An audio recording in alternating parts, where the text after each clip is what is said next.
So if we want to have a leadership culture, you're going to teach me leadership the moment you are hiring me. The moment you bring me in the door, you have to plant that DNA in me. You're not waiting for me to develop into the super leader and become the super manager and to have the territory and to bring the millions of dollars. No, no, no, no, no, no, no. You hire me today. You train me as a leader yesterday.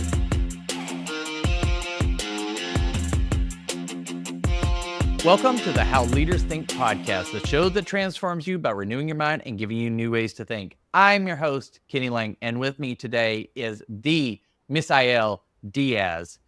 He not only is a business development leader for Venturity Financial Partners, but he is also the founder of Advanced Leadership Consulting. Not basic, it's advanced. So it's for all of you like high-level thinkers out there. It'll take you further, which is a company dedicated to helping businesses and individuals achieve their business and personal goals.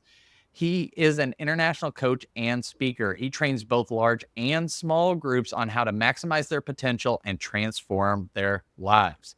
Over the past 8 years, Misael has worked with globally recognized brands. You're going to know some of these: AT&T, Bose Corporation, Sierracom International, Starbucks, Avon, Amway, Malia Hotels, Hyatt Exclusive Collections, and Casa de Campo Resorts, among others.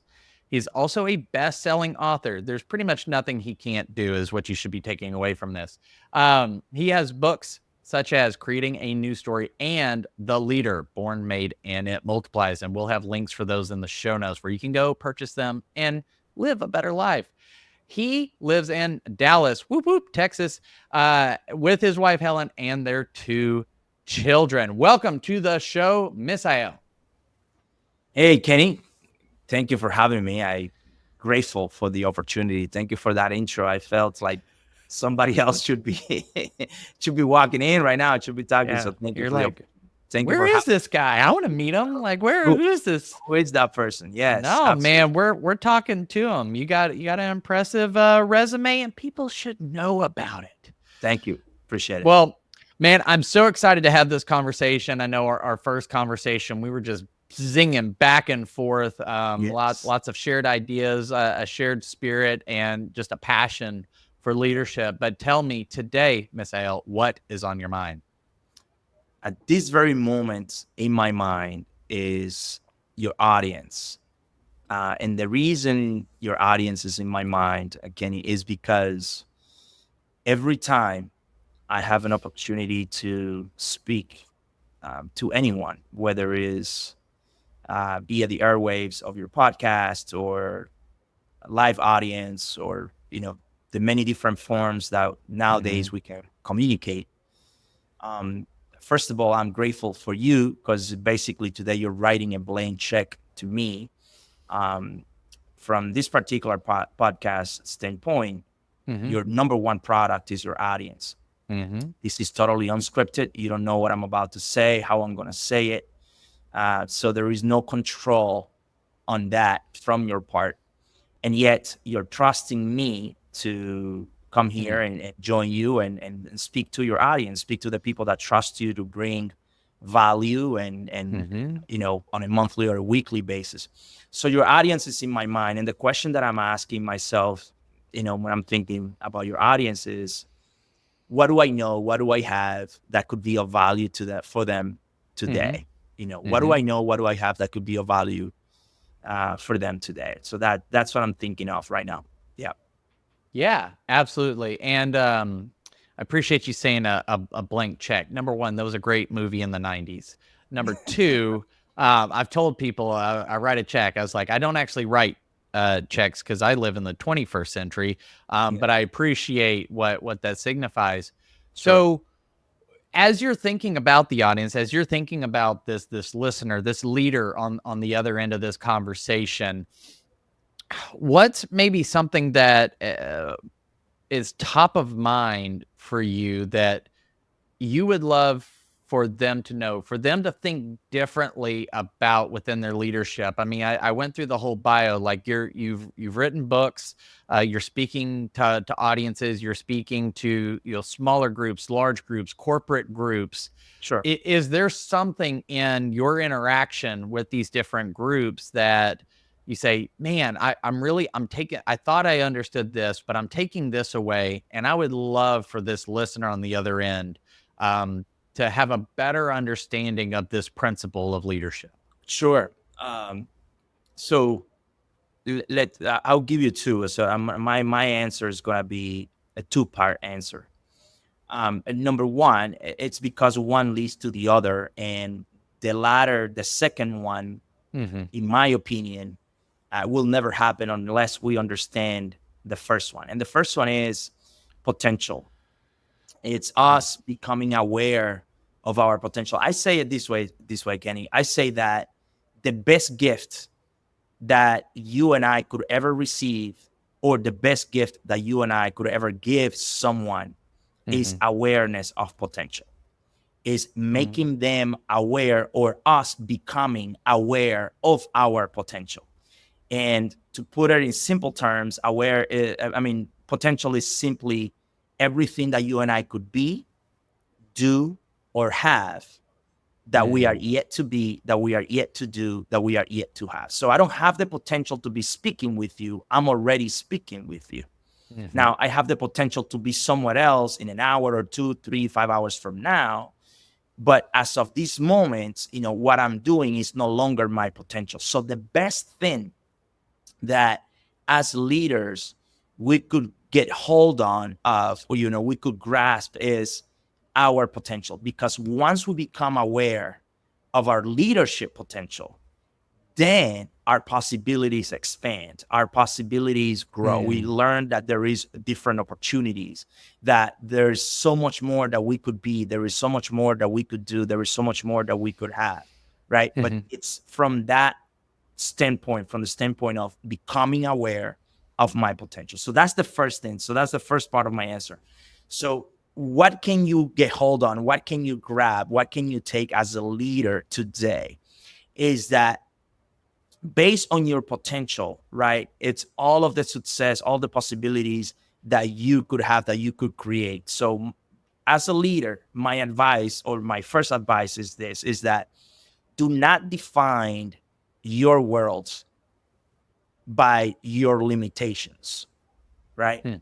You have to look at your world by the possibilities, by its possibility. Is it possible in the world? Yes, it is. Maybe I'm limited at this particular point in time, but is it possible somewhere in the world? So I'm not defining who I am as a leader, or what I do as a leader, based on my current condition and circumstances, but rather I'm defining it based on, what's possible in the world. That's what the first thing I would say to that leader.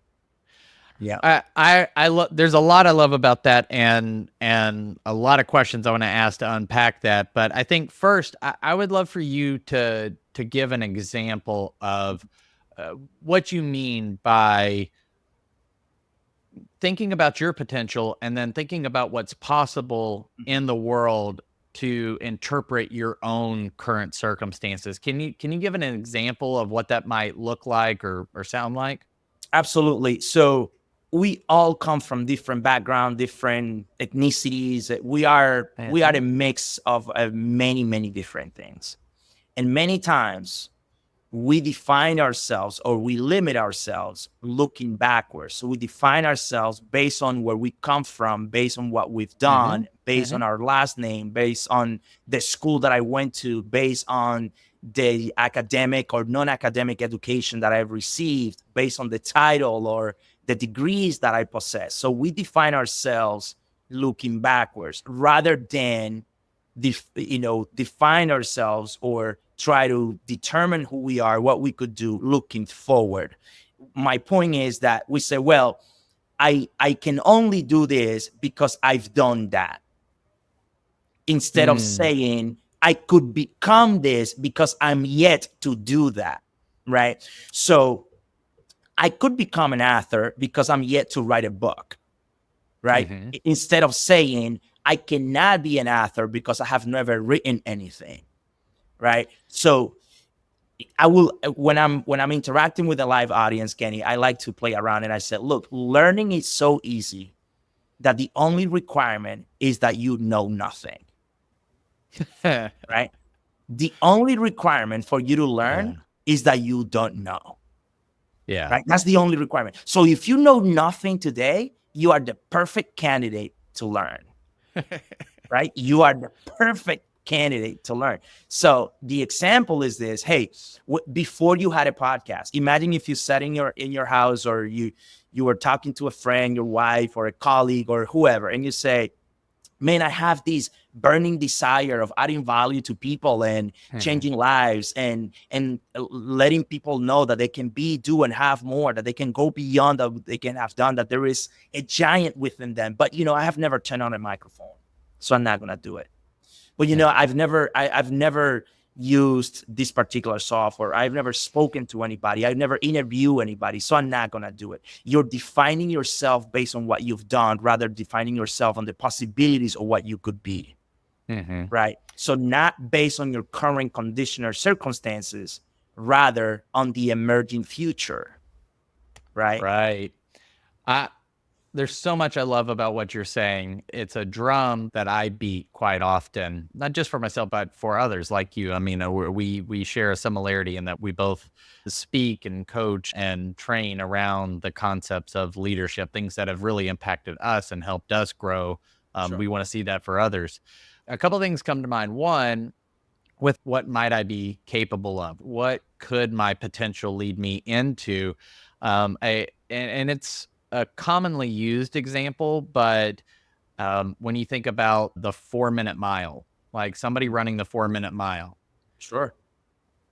nobody, it was thought to be an impossibility. And like globally, I mean, runners had been running since the days of ancient Greece, when actual marathon, like he ran 26.2 miles or whatever it actually was. And then you have and someone's going to email me if I get this wrong, and that's fine. I can delete your email, but Roger Bannister goes and breaks the 4-minute mile. And I want to say in the 12 months that followed him breaking it, there was like 12 to 20 other individuals suddenly snap. They saw that it was possible in the world for a human to break that barrier, to reach that possibility. And it wasn't, though, until there was somewhere in the world that had happened. And I've actually been reflecting on that a lot with the project I'm working on currently, where I've had some people say, well, I don't know if you should or you could do this thing. I'm building an online community, which by the time this comes out, will already be live and on the interweb. So you can go to my website to look into that. But looking at it as a way to add value, to generate revenue, and just support people where they're at, right? Because I got the big ticket item, and not everybody's ready for that. But I don't see a bunch of my other coach friends who are building something like this. So I've had to go outside of my circle and go, is what I'm thinking about, is what that burning desire, is it possible? And sure enough, I'm looking around and there's all these other people who are doing this, and there's courses on how to build $1 million online community, all these different things. And so now I go, okay, well, it's possible. I just have to put in the work. I have to know nothing so that I can, I think my children probably think I'm ripe for learning all the time, because I'm pretty convinced that they think I know nothing. So that was number one. The other one is a little bit more fun and playful, which is I'll have people who say, like my kids will say, well, I don't, that some of them are a little more shy than others. I don't know if your kids are split this way. Like one is just like total extrovert, and the other one's like hard pass on meeting new people. But they're like, I don't like meeting new people. Anytime anyone says that to me, my children included, I'll go, every person you know now was a stranger to you, and you had to meet them for the first time in order to know them now. Correct. So I don't think you have that big of a problem meeting new people, because you know people now. You weren't born knowing them, right? And so for all of us as leaders, when we think about these big endeavors, is anything you currently are doing, or anything in looking back that you have achieved and you could look on as a success, you didn't know how to do it or that you could do it at that level prior to you doing it for the first time and it being brand new and just full of potential, right? Yes. Yes. So is that the most common way of thinking that is really getting in people's way of taking these steps and achieving their potential? Is somehow in their head they're like, well, I've never done that before, not remembering all the things that they had never done before they did them. And I know Correct. that I've turned into like Dr. Seuss at this point, so I should probably shut up. But No. what are you encountering with that, and why is that such a hard mental block for people to overcome without having someone like you come along and sort of like, let me break you out of this? Yeah. So it's the uncertainty of the unknown, right? The uncertainty of the unknown. It's not knowing what I don't know. It's that you mentioned, our kids, same. I have a teenager. My son is a teenager. He's 14 years old. I'll pray for And you. he is very much like you described. He struggles to meet new people, but then after 20 minutes, he transforms into this jovial, a lot of jokes, very funny type of guy. But the first 5 minutes of the conversation were totally awkward and trying to hire, right. And my daughter is totally opposite. She's 10, and you say hi, and it's like your family, and you've known each other for 100 years, right? So it's completely different. And when you bring that to leadership, and you talk about what I am encountering right now, what I'm seeing is that we many times, leaders, we'd rather cling that we don't like, but we know, rather than go and onto a new endeavor and take a new challenge, right? With uncertainty. We're trying to avoid uncertainty. We're trying to lead without uncertainty. We're trying to lead without uncertainty. And it is impossible, because the reality is that that's what leadership is, actually, is not knowing. A leader it does many, many, many things, but let me give you one of them, is that it moves people, processes, projects, vision from point A to point B, from the known to the unknown. And that which is unknown is called vision, right? So a leader, right, moves whatever is moving: people, processes, companies, projects, endeavors, you name it. It moves it from what is known to the unknown. And that which is unknown, it's what is called vision, right? So if you're trying to lead without uncertainty, you're trying to lead without vision, literally. Right. Which, what's the saying that if you don't know where you're going, you'll end up anywhere. Yes. Right. Like you're just Yeah. sort of wandering around. And And and I will add to that: if you don't know where you're going, your speed doesn't matter. everybody rewind and replay that. Can you elaborate on that? Because I've had conversations recently. It's so funny. So many of the things you're bringing up are like recent, or tagging into recent conversations I've had with clients and other leaders. Talk to me about the speed and pacing. Well, it's simple. I mean, it sounds simple, but we don't pay attention to it. We don't know where we're going, and yet we're trying to move as fast as possible, right? We're trying to move as quickly as possible, and yet we don't know where, which direction we're going, what is our destination. We don't have a clear target, and yet we want to be in motion at all times. Is because the world that we live in today, and the way we are programmed today, we vilify, or we diminish, um, being quiet for a moment, or stopping for a moment, or reflecting, right? We equate losing or unproductivity with being still, right? And as a leader, yes, you want to be in motion when you know where you're going. But if you don't know where you're going, you don't want to be in motion, right? So if you don't have a destination, if you don't know where you're going, it doesn't matter how fast you are moving. In fact, what you're doing is, more often than not, moving fast, not knowing where you're going, what you're doing is either wasting resources or creating more damage than what you have, right? So, look, we all want to have the biggest everything, the fastest everything, the best of everything. We want to be the first at everything and all of that. And hey, aspiring to do great, that's phenomenal. But look, you must first define what you're trying to build, what you're trying to do. Look, I'll share this with you, Kenny. In a couple of weeks from now, I will be in Amsterdam, in Holland, with a group of leaders from a variety of countries in Europe.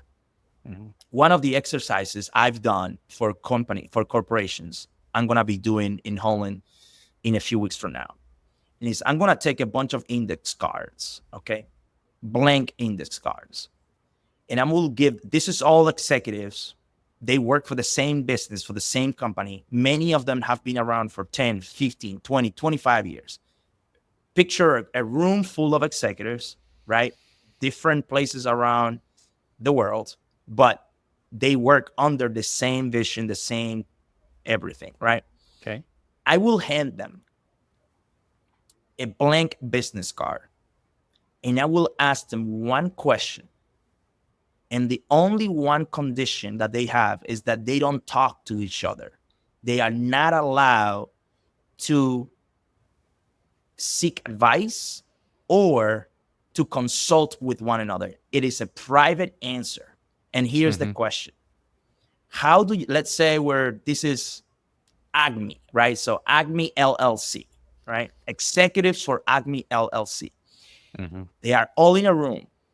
And the only thing they have is a blank index card in their hands. And here's the question. How do you, Acme, right? Give me the definition of leadership according to Acme LLC. Go. And I will give them whatever time they want. And I'll give them 5 minutes, 10 minutes, 15 minutes. I'll give them whatever time they want. Take a guess. How many of them give me exactly the same answer? Probably none of them. You got that right. Very few times, extremely very few times, I get one or two people to give me exactly the same answer. You know why? It's because we do not, as leaders, we do not take time to define what leadership means within our organization. And here is the punchline. If you cannot define it, you cannot build it. Okay? All right. If you cannot define it, you cannot build it. Which really strikes at the heart of all of these like learning and development departments and leadership pipelines and we're doing leadership development. And it's like, what are we developing? Yeah. Leadership. What is that? Exactly. It's something. Exactly. So when I love this concept. I do something similar, more from just like a verbal perspective when I talk to teams about core values in the organization, because they want to have like 37 core values. And I tell them, it's like, if I have $100 bill or if I have a stack of them and I go into your organization and I say, anybody who can tell me all of your core values and the definitions exactly as they are stated, I will give you $100 bill right now. I said, how many Benjamins am I handing out? And everybody looks around and then their heads go down. They're like, well, you might give one to this guy, but he's been here for forever, but nobody else would know it. Yeah. So, just shared communication can do so much. But I love your application of that way of thinking towards what are we building in leadership? Correct. And what I'm curious about is, because there are, like, something you and I spoke about on one of our first conversations was Maxwell and the work you had done with that organization and speaking and things like that.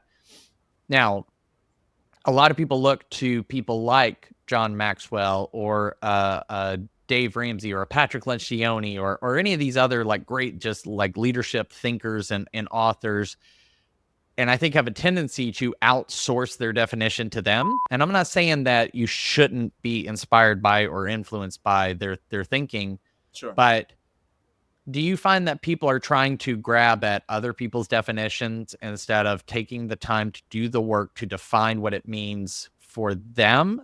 Is that the tripping point, or is it that they've never really thought about a definition of leadership?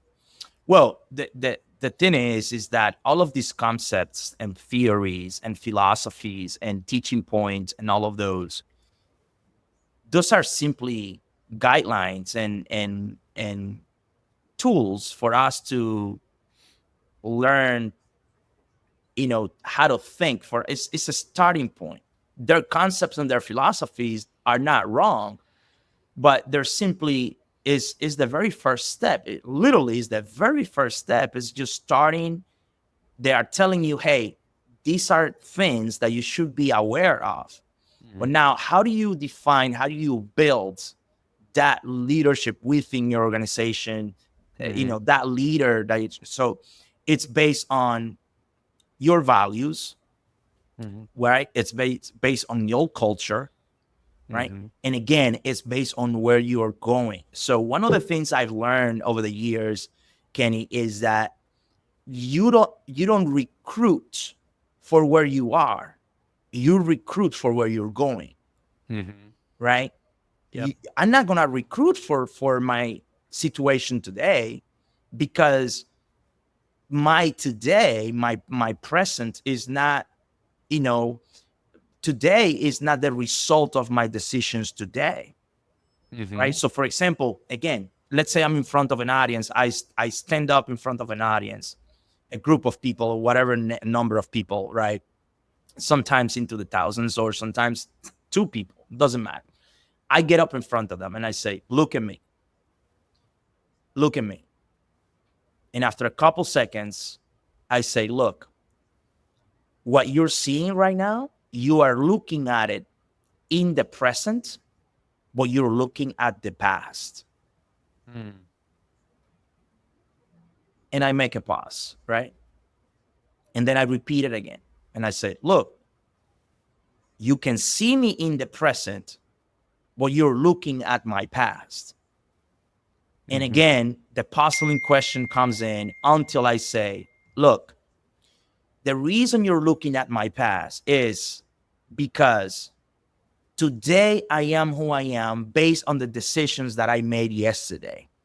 So I am today the result of the decisions I made yesterday. If you want to know who I am today, what I'm doing today, you would have to, right? You will have to wait 3 months, 6 months, a year. So the decisions I'm making today will come in display, will be reflected, will become evident. So it's the same thing, right?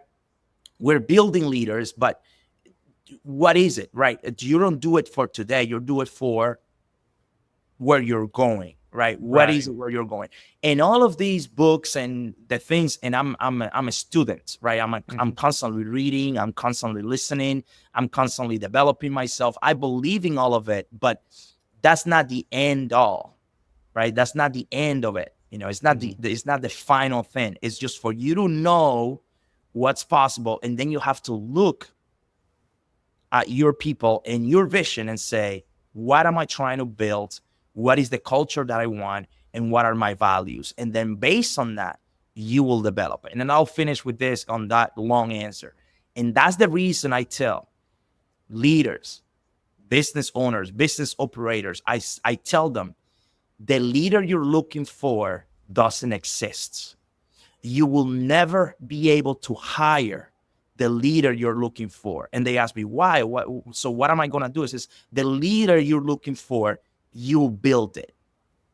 You don't recruit it.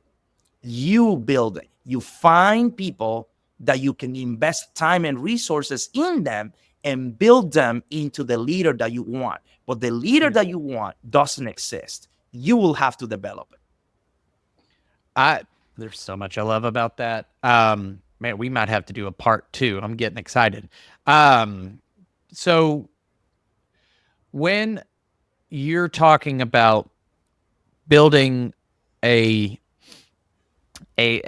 organizational definition of leadership, right? And I don't hear you saying it's like throw everything out. Like it's take something from that, see what's meaningful for you. Sure. When do you think the right time to build a definition of leadership is, and who should be involved in that process? So it's a fluid conversation, and it will never end. Start as early as possible. Okay.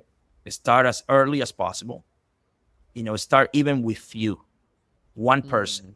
Okay. The moment you start learning about your potential, and the moment you start thinking of yourself as a leader, you must have a definition of leadership. Now, is that the end of it? No, that's going to change. It's going to be fluid because the world changes, your circumstances changing, your desires will change, your knowledge will change, your level of awareness will increase, the information that you have will change, the way you see things will change. The more you grow, the more you will see, the more things will expand. And what you thought it was impossible yesterday, now today is a walk in the park. And what is seemed to be, unacceptable at one point, now it is acceptable, and all of it. So my point is that you should have a definition of leadership as early as possible, even when it's just you by yourself. That's it, and then involve as many people as you can as you go along, right? Training that as early as possible. Right. As early as possible. That's my perspective on that. Let me tell you why, Ken. And the way I define that, let's call it culture of leadership. Okay. A culture of leadership. And a culture of leadership is a process or a place or a habit, however you want to call it. Cultural leadership is where leaders are constantly and systematically being developed, right? It's a constant thing. It's a constant flow. You have a bench of leadership. And how do you know you have a culture? Number one, you have a language. Number two is predictable, right? Number three, you teach it at the lowest level, not at the highest level, right? That's important. That's extremely important. I wish, we have more time because that will be extremely, broad, but I will try to be as brief as possible. Think, for example, this country in a couple of months, in November, we will celebrate a holiday at the end of November. What holiday is that? Thanksgiving. And what are likely, at least traditionally, I know people now change a little bit, but at least traditionally, what are we going to eat? As much as humanly possible. Now, we're going to have turkey. We're going to have stuffing, mashed potatoes. You're getting me hungry right now, man. There you go. Now, how old is your youngest child? 2. Okay. Are you waiting for your 2-year-old baby to be 18 to teach him Thanksgiving, or is he already or her learning Thanksgiving? Oh, he will learn. He will probably be wearing Thanksgiving. There you go. So that's my point. We teach culture at the lowest level. You're not waiting for your child to become an adult so you can teach him the culture, right? So if we want to have a leadership culture, you're going to teach me leadership the moment you are hiring me. The moment you bring me in the door, You have to plant that DNA in me. You're not waiting for me to develop into the super leader and become the super manager and to have the territory and to bring the millions of dollars. No, no, no, no, no, no, no, no. You hire me today. You train me as a leader yesterday, and you Wow. develop that culture. I love that. Something you're saying, it connects with some of the work that I do with leadership teams, and building their, we call it just an organizational roadmap, is we have something called the culture equation, where we say that core values plus, so like who we are at our best, plus organizational habits, things we're going to do to express those values together on a regular basis, equal our cultural attributes. Now we go ahead and name the culture that we want to design and create and have. And it would sound like you would need to have those things in place. And then you can say, okay, and now that that's the culture of the whole place, how do we develop leaders out of it that would reinforce this, that would champion this, that would help develop others in this way? Is that fair to say? Yeah, that's a very fair assessment. It's systematically, constantly developing those leaders. So yeah, absolutely, it's a fair assessment. So I love the concept of just developing from day one. And I think knowing who you are and what you want to be about, having that vision of where you're going should determine, okay, if this is where we're going in the future, what sort of people are we going to need to reach that destination, that long term, because vision's usually like way out in the future. It's usually not just the next, few months. If you're hiring, sort of going back to what you said at the beginning of this conversation, if you're hiring based on potential, right, and you're saying, I'm willing to take on the responsibility as their direct supervisor or just as a leader in this organization, I'm willing to take on the responsibility to invest and cultivate that potential so that this person can be who we need them to be to get us where we would like to go or need to go. How do you get people to shift that? Like, that's a very other-centered mindset. Because I would think because leadership is not a title. I mean, I'm sure you could go in depth and having taught all of Maxwell's materials, that title is really the lowest position or the lowest level of leadership.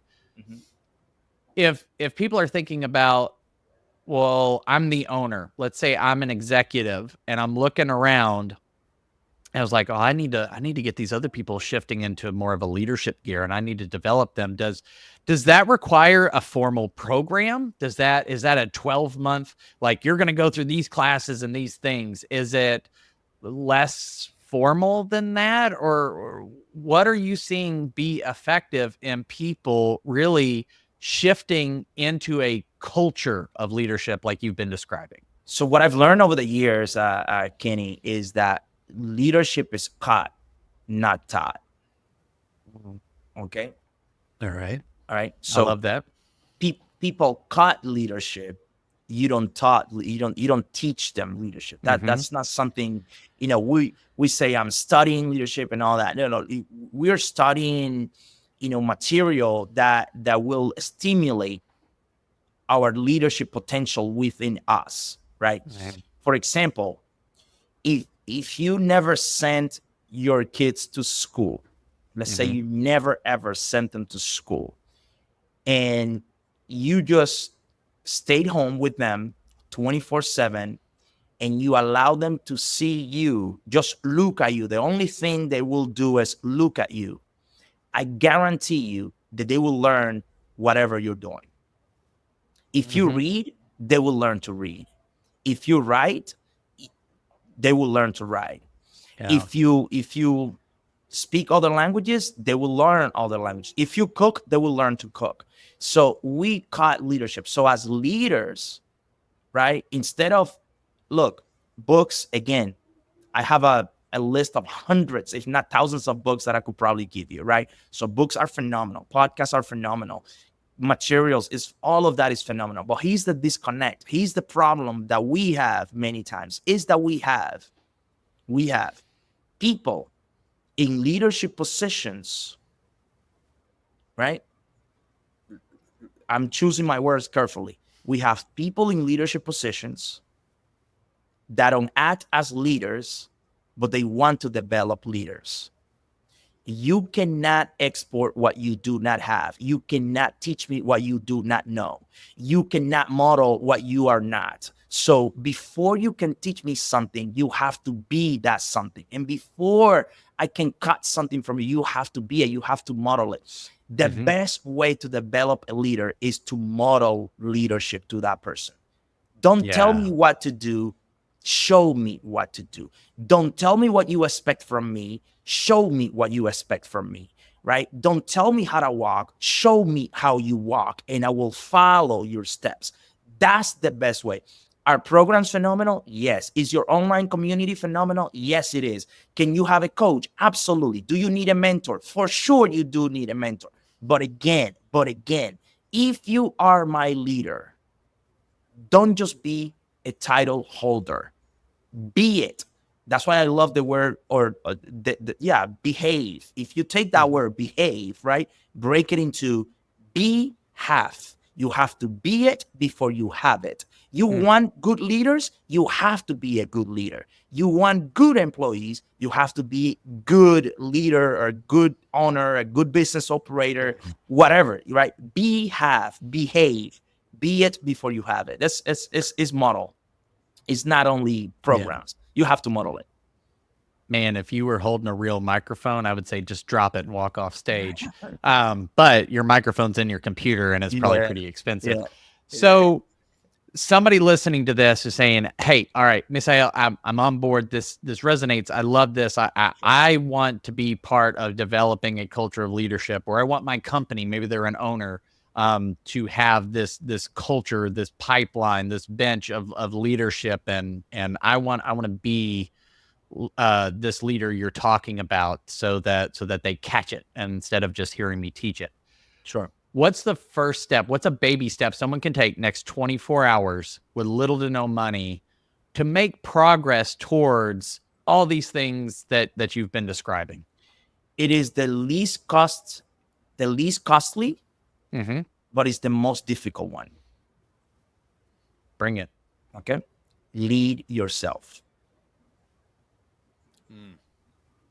It's a decision.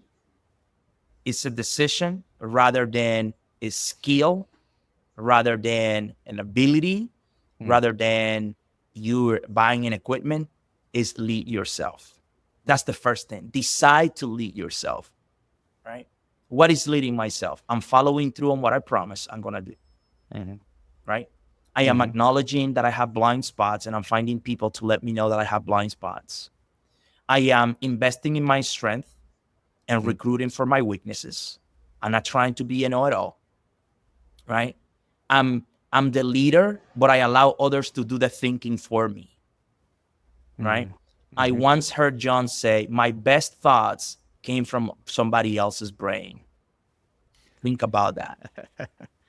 Okay? Yeah. My best thoughts came from somebody else's brain. So the fact that you are the C-suite, or you are the owner, or you are the one has the title and all of that, look, the first thing you could do right now at this very moment, even if you're driving, right? Even if you're driving, it's a simple decision, and yet it's the most difficult one. You must lead yourself. You cannot lead others until you lead yourself. At least you cannot lead them effectively. I would agree. To drill this down just a little bit, what is one simple way for them to sort of cement this commitment to leading this decision? I know that there are turning points in all of our lives. And I think one of the things that we may have lost, at least here in the West, like in a more Western culture, is the value of of ceremony or something symbolizing a decision, a commitment, a moment. Is there something that you have found or seen or that you've recommended as a way to submit that decision? Because they could be driving, they could be walking, they could be doing whatever, Sure. and say, "Yeah, I'm right with you. All right, I commit to lead myself." And then they get to 3 p.m. the next day, and they're just right back in because life and leadership and work and everything else is going to come flying at you and try to choke out that commitment. Yeah. What is a simple but effective way that they can submit that commitment right now? Yeah. So I'm listening to your question and I'm trying to think of something that will be applicable for everybody, regardless of where they are in their journey, because we all are at different journeys, right? So Right. you may be just starting, you may be very much advanced. So I think, and I may give you multiple, but I will give you this to start because I think this will apply for everyone, regardless of where they are in their journey, is accountability. Okay. Find an accountability partner. Be accountable to someone. If you don't have a coach, find a coach. Kenny's a very good one, right? So find someone that will hold you accountable. Because the issue with many of those is that we do not lead ourselves because we have no one to report to, or we don't want nobody to report to. So you must hold yourself accountable. We need accountability in our lives. That's the first thing. One of the things I would say. Now, another thing that I would say, let's say as someone who is more advanced in their journey, is let go. Stop trying to control everything, right? You are losing control because you're trying to stay in control. Gotcha. Right. So they could just release, like find a thing that they're just trying to hold on to and let go. And that could be part of their symbolizing, ceremonializing their decision to lead themselves effectively and Correct. well. Correct. Okay. One thing I tell entrepreneurs a lot, people that are in that startup phase, and nowadays a startup could be a multi-million-dollar business and be still a startup, right? But people who are in that multiple hats type of journey, I tell them, look, if you want to accomplish more, focus on doing less. If you want to accomplish more, focus on doing less. And yes, I get that reaction often. It's like, okay, what does that mean? What that means is that, if you want to accomplish, I'm not saying if you want to be doing or busy. No. I say if you want to accomplish, listen to the word. If you want to accomplish, get more things done. If you want to get more done, focus on doing less, because if you focus on doing less, you'll be able to put more energy into one or two things. I also say this, look, I'd rather be a very small pond that is 1,000 feet, deep, not a big ocean that is 1 inch depth, right? Yeah. So let go of control. 80%, we know this, Kenny, 80% done by others is better than 100% done by yourself. So you want to lead yourself. You want to really let it go, empower somebody else. That's leadership, empowering somebody else to go and do it. I love that. I think I sense there's like episode 2, 3, 4. We might need a mini series or something like that, or maybe we'll work on building a course in this new online community. I gotta be honest, I love this conversation. I'm learning a lot. You're affirming a lot of things that I've been thinking on and processing for myself and for clients. If someone wants to know more about you and your work with Advanced Leadership Consulting or Venturity Financial Partners, as well as your book, podcast, things like that, where should they go? I think the easiest way to find me right now would be LinkedIn, Misael Diaz, just like that. My name, Misael Diaz. That would be an easy way. If you want to find my website, of course, my website is primarily in Spanish, initially in Spanish, because I do a lot of work in the Spanish-speaking world. But you can translate it. Obviously, it gives you the option to go into English. But initially, my website's in Spanish. So if you look for SOY, meaning soy, which is I am in Spanish, but SOY, Misael Diaz, right? SOY Misael Diaz. So soy Misael Diaz. .com, right? soymisaeldiaz.com. That also will give you a window into my world. But just because primarily we're spoken in English here today, I would say that LinkedIn. If you go to LinkedIn, Misael Diaz, then from there you can branch out and even get in contact with me. That would be the easiest way. But it may sound like a braggadocious, but you can also Google me. Just Google me.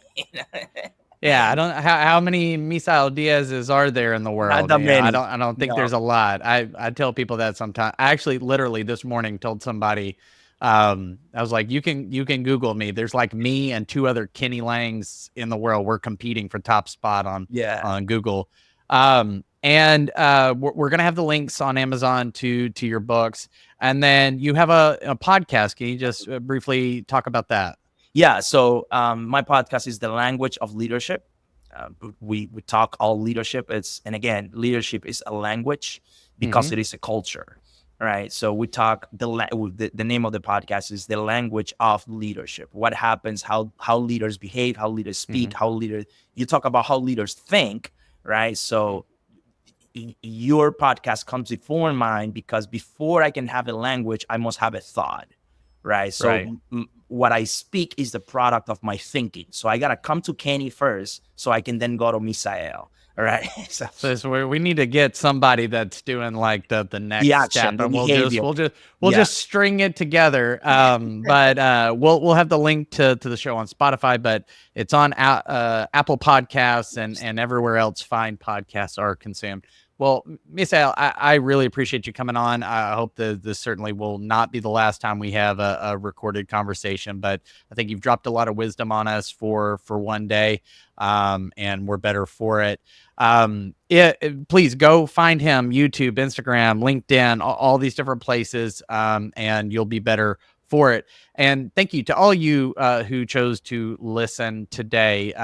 We don't take for granted the time that you spent here. As you've heard Misael said at the top of the show, is thinking about you who are saying, hey, I want to learn something, I want to get better, I want to improve myself as a leader, whether you lead 1 or hundreds.